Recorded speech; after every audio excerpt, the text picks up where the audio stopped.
Jamani, kukata ni rahisi.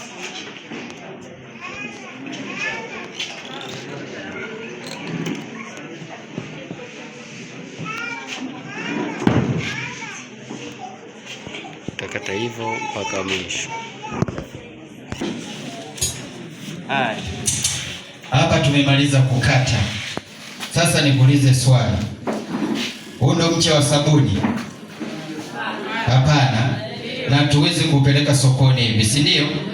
Haya, kwenye ukataji, mara ya kwanza tumeanza tulikuwa tumesimamisha, sasa hivi tutabilaza ili kupata saizi ya mche. Sawa na hili zoezi sitalifanya mwenyewe, tutafanya na watu wengine. Sawa hata kama utahitaji kujaribu utakuja tu kwa utaratibu. Haya, hapa tunaendelea kukata.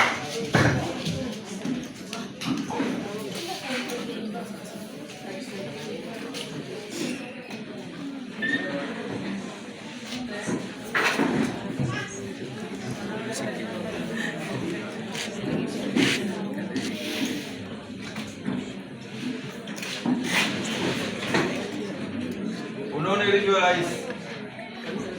Nafutisha tu.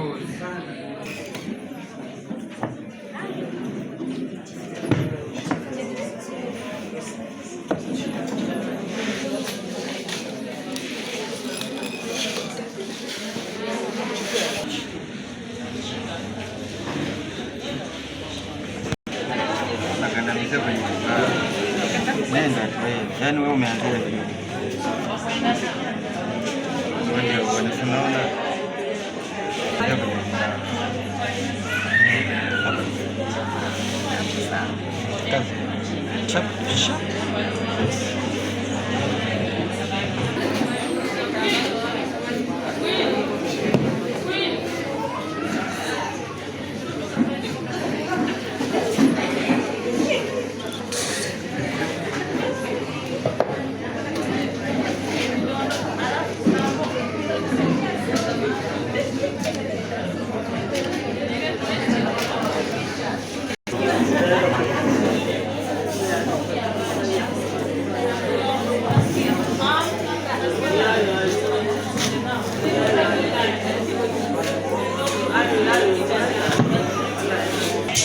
Halo.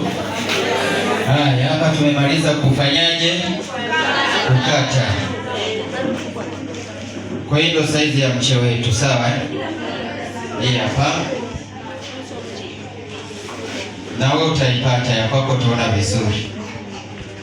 Ni sijahesabu. 30, si ndio? Iko na zaidi, maana hapa kuna vipande vingine vidogo vidogo, sawa? Ila mara nyingi taratibu ili kuweka nini? Muhuri. Na hakikisha tena sehemu unayogongea muhuri wako iwe imenyooka, sawa? Ukija kutoa muhuri umebaki. Kwa kama sasa hapo utachagua njia gani ya kutumia.